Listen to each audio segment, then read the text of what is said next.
Shalom. Bashim Yahshua Brakta Shalom. By Hashem Rakakadasha to say double honor, say apostle others, great millstones. Shalom to the whole elect scattered abroad, to the 12 tribes that is scattered abroad throughout the four corners of the earth. This is Brother Yuwasip from the Toronto camp. Let's get into this lesson here. The pork supply. They're just. Are they putting human body parts in the kitchen stuff? You know. I don't know about that. I know where they're putting human body parts into the pig supply and the pork supply. They're disposing of bodies. The Reynolds family does own, used to own 60% of all the crematoriums and moratoriums in the United States and funeral homes, and they would dispose of bodies that way too. Pig farms. Pig farms. Because a pig will dispose. A couple of pigs will dispose of a body in a few minutes, and then they feed that to the populace. Yeah. Don't eat pig. That's you need to raise yourself. Could not strongly warn people against that enough. Parasites of hookworms are serious things. That's why a lot of Southerners are what Southerners are. Understand something. Southerners and a lot of their speech and their cadence and their rhythm, it's hookworms. 9 out of 10 times. Really? 1 for 1, they are ruled by parasites. Detox them, their brains turn on, and they're sharp and capable communicators. Almost immediately. Serious. Tapeworms and hookworms come pouring out of them. But they were mostly fed pork diets. Whereas out west, you see a lot less of it, and in the north, because beef tended to be the predominant thing. Sheep before that, but beef tended to feed them a lot more often, and they're far less prone to feeding you the parasites. So, something to consider. Change your life forever. Do a detox, man. Are they putting human body parts in the kitchen stuff, you know? I don't know about that. I know where they're putting human body parts into the pig supply and the pork supply.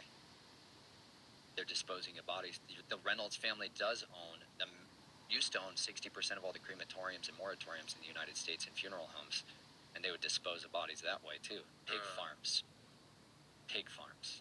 Because a pig will dispose. A couple of pigs will dispose of a body in a few minutes, and then they feed that to the populace. Yeah. Don't eat pig. That's you need to raise yourself. Could not strongly warn people against that enough. Parasites of hookworms are serious things. That's why a lot of Southerners are what Southerners are. Understand something. Southerners and a lot of their speech and their cadence and their rhythm, it's hookworms.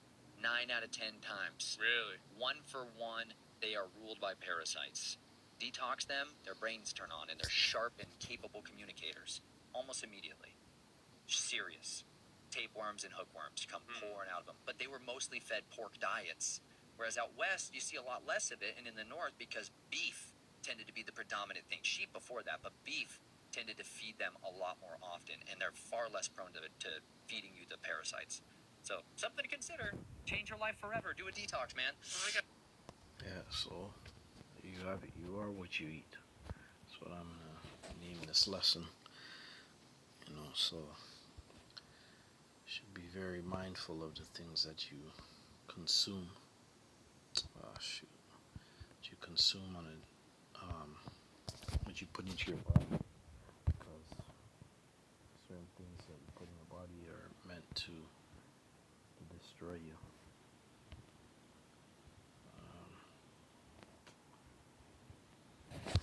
You see here.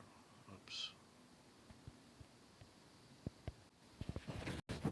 Okay, so I read Leviticus 11.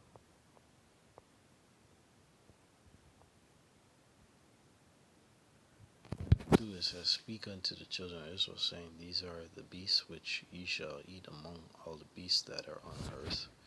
Whatsoever parteth the hoof, and is cloven-footed, and cheweth the cud among the beasts, that shall ye eat. Nevertheless,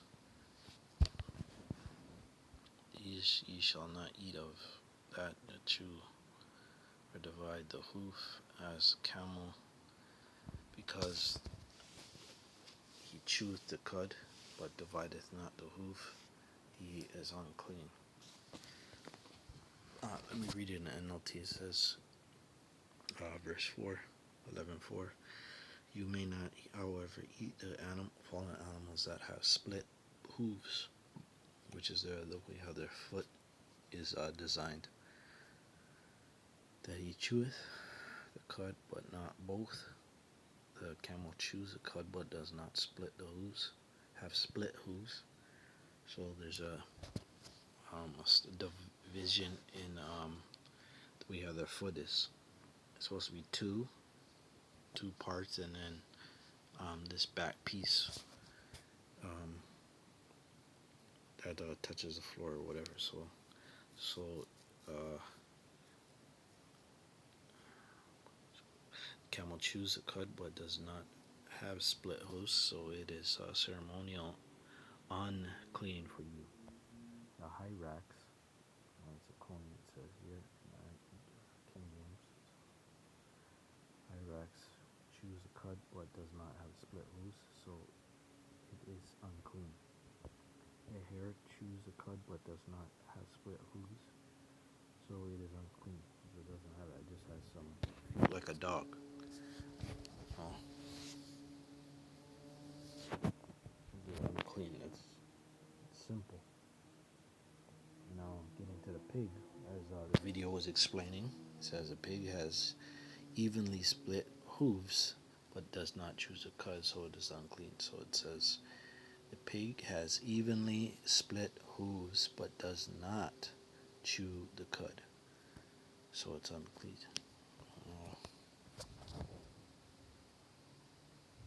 Because our people like to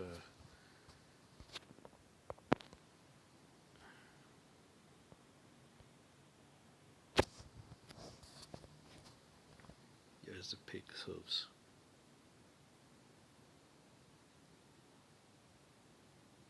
It's an unclean, diabolical creature, unclean animal.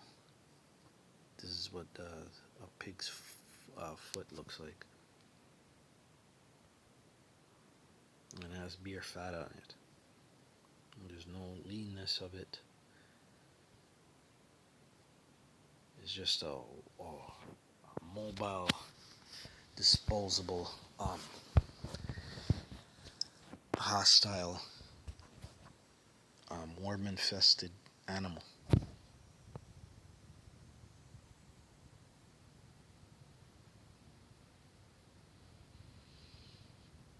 It says here, so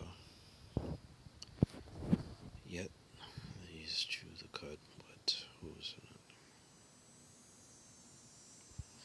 Yeah, that's what the Bible says. So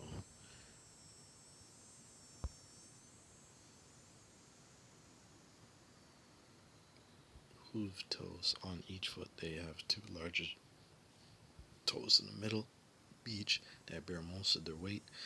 The outer two toes are only used when a pig is walking on soft ground. According to the wild boars are classified at least concern.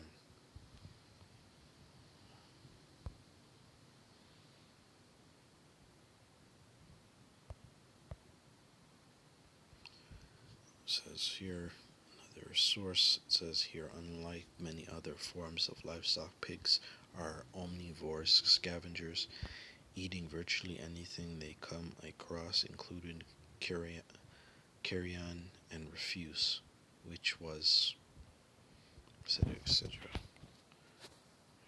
Um, oh, yeah, I'll go back to here. So they're unclean in a very, like, I can get more ammunition, but you can do that on your own time. You know that it's it's a scavengerous animal. It's a desperate animal. Will eat anything, and I've witnessed it myself. Not going off by what other people say or seen a video. I've seen it my own self eat its own placenta after giving birth. So I don't know what else to say to you about that one. It's an absolute no. Absolute hell no.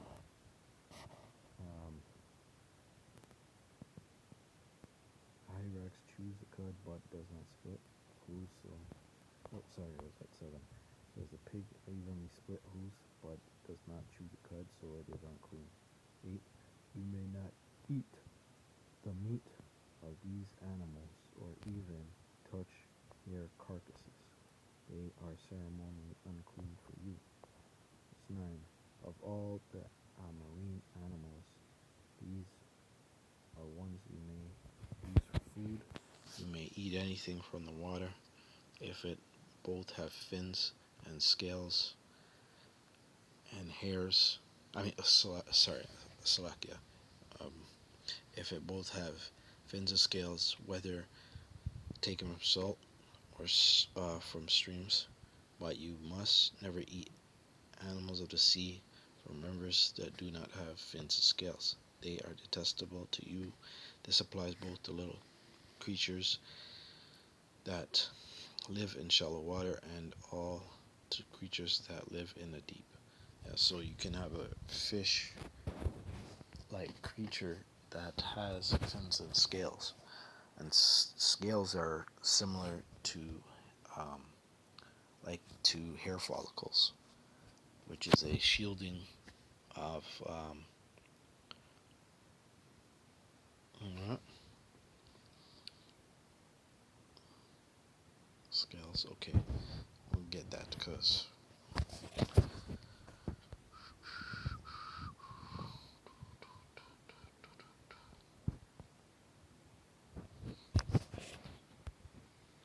Strong's H 7193. Keseth.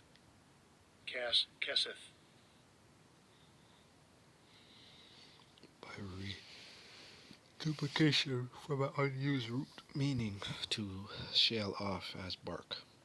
So basically, it would be like the bark of the underbelly of the fish, siding, kesh. Reduplication form a unused root meaning to shell off as bark is shell as a fish, hence coat of mail. Yeah, that's what it should have said. Hence a coat of mail as composed to cover with jointed plates of metal, of water, animals having fins and scales.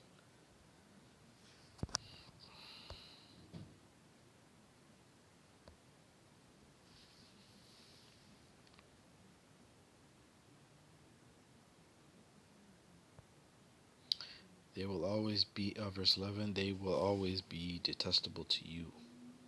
You must never eat their meat or even touch their dead bodies.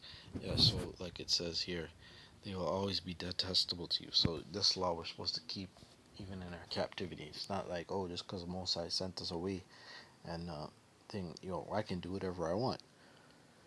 Nah, buckle. Nah, you're being ignorant and walking in the flesh. So you're supposed to keep the customs that was given unto your forefathers, that is applied unto you to keep you in good health, you know, and um, to have a backbone, man. You can't just accept anything. Uh, verse 12 it says, any marine animal that does not have both fins and scales is detestable to you. These are the birds that are detestable to you. You must never eat them. The griffon, vulture, the bearded vulture, the black vulture. These are drunk crows, they call them. At you can never eat them. Even they're detestable. I would never ever. Like they come after dead bodies and stuff and eat that. Even humans. It says verse 14, the kite, falcon of all kinds. Kite, which is a vulture. It says raven of all kinds. The eagle, owl, short-eared owl, seagull, hawks of all kinds. The little owl, the cormorant, and the great owl, the barn owl, the desert owl, the Egyptian vulture, the stork, herons of all kinds, and the hoopoe, and the bat.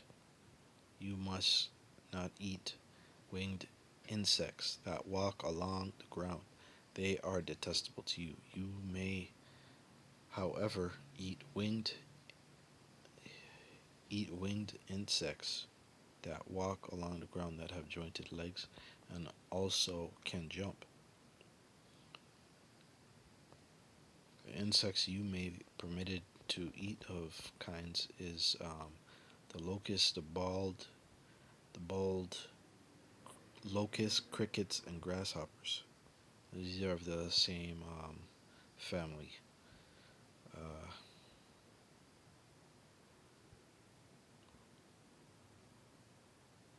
the locust after its kind, and the bald locust and its kind, and the bee beetle after its kind. Beetle would be considered a cricket, I believe. Here it says grasshopper after its kind. Crickets, and grasshoppers. All other winged insects that walk along the ground are detestable to you. So these of that nature the Mosai allows us to consume. I believe it's because of their diet and the way how the Mosai designed them.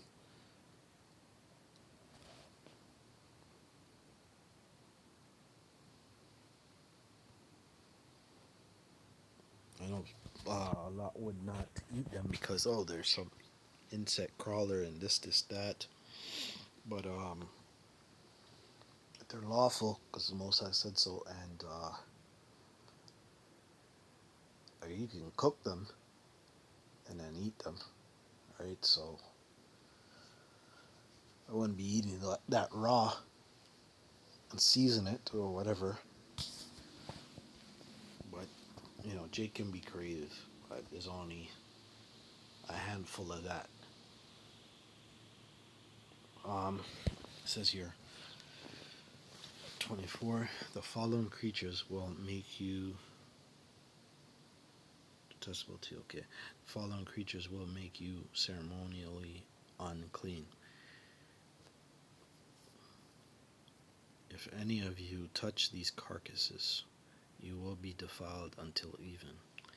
You pick up their carcasses, if you pick up their carcasses, you must wash your clothes, and you will remain defiled until evening.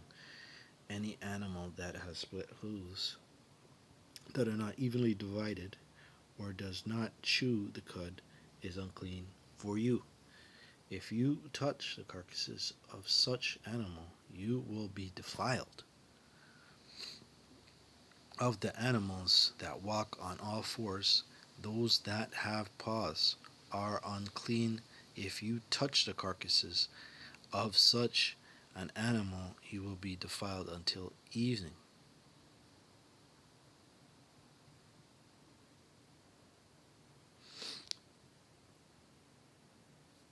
Yeah, I have paws,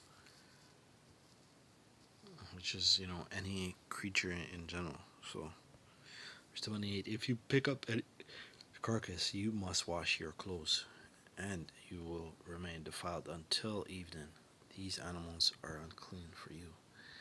Of the small animal that scurry along the ground, these are unclean for you. The mole rat, the rat, large lizards of all kinds, the gecko, monitor lizard, the common lizard, the sand lizard, the chameleon. All these animals are unclean for you. If any of you touch the dead body of such animals, will be defiled until evening. And these are serious things, man. Right? You want to be mm, you just want to be perfect, man. That's why these laws are here. You want to be a niggard. If any animal dies and falls on something, that object will be unclean. This is true whether the object be made of wood, cloth, leather, or burlap. Whatever it is, you must dip it in water, and it will remain defiled until evening. It will be ceremonially clean and may be used again.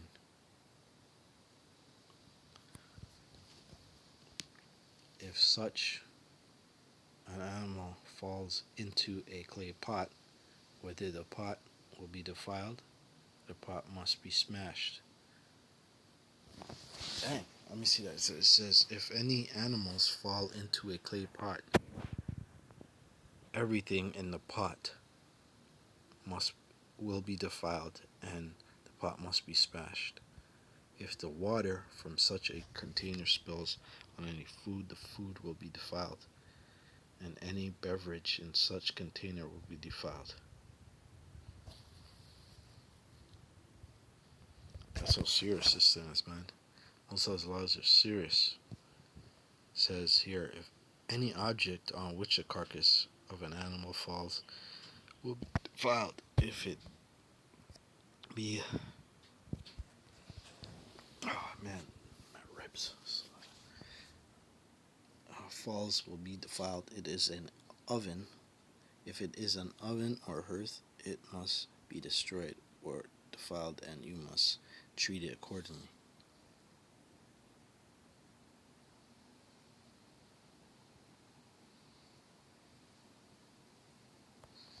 Rangers are pot. Okay, it says, however, if the carcass such as an animal falls into the spring or a cistern, the water will still be clean, but anyone who touches the carcass will be defiled. If the carcass falls on any seed grain be planted in the field, the seed will be considered clean.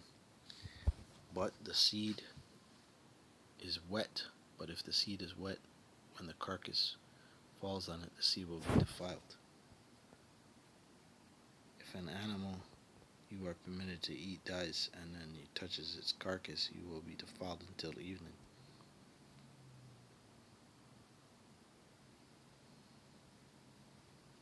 If you eat any meat if you eat any of its meat or carry it as its carcass, you must wash your clothes, and you will remain defiled until evening. All small animals that scurry along the ground are detestable, and you must never eat them. This includes animals slither on their bellies, as well as the four-legged and with many feet. Such animals that scurry along the ground are detestable, and you must never eat them. Do not defile yourselves by touching them. You must make yourself ceremonially unclean of them. For I am the Lord your God. You must consecrate yourself and be holy. You know, we're consecrated if it's on this side. Sanctify. So,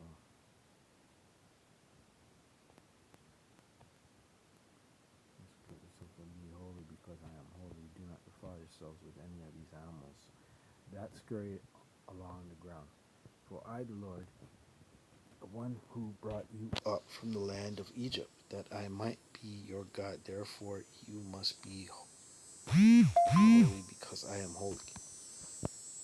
These are the instructions regarding land animals, birds, marine creatures, and animals that scurry along the ground. By these instructions you will know that what is unclean and clean, and which animals may be eaten and and which may not be eaten. Right? So it's something I wanted to really get into before. Hopefully I can get into it again, referring to what to eat and what not to eat. Hopefully you're edified by the video and the scriptures to know that these are reasons why you should not consume certain things, because you shorten your lifespan. You put certain worms,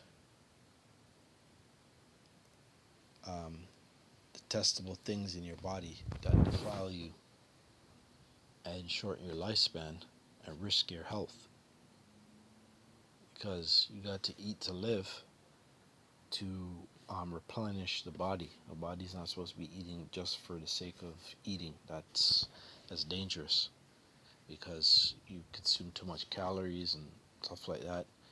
People in the ancient world, they didn't eat as much as they do now. Like, it was happening, but on the scale that it happens now, people over consume. Like, you don't need to really eat 3 meals a day. Like, I understand if you're doing body lifting and stuff like that, and you have a certain job where you may require to be doing so because it's a lot of heavy stuff and you got a thing you building up your body, but it's really not necessary. It's really not. Two is good enough. You don't need to go so much. Some guys only eat one meal, starve themselves, and have one big meal, and that's about it, right? So, um, cherish your health because it's the Heavenly Father who gives you it, and that I'm just gonna say shalom.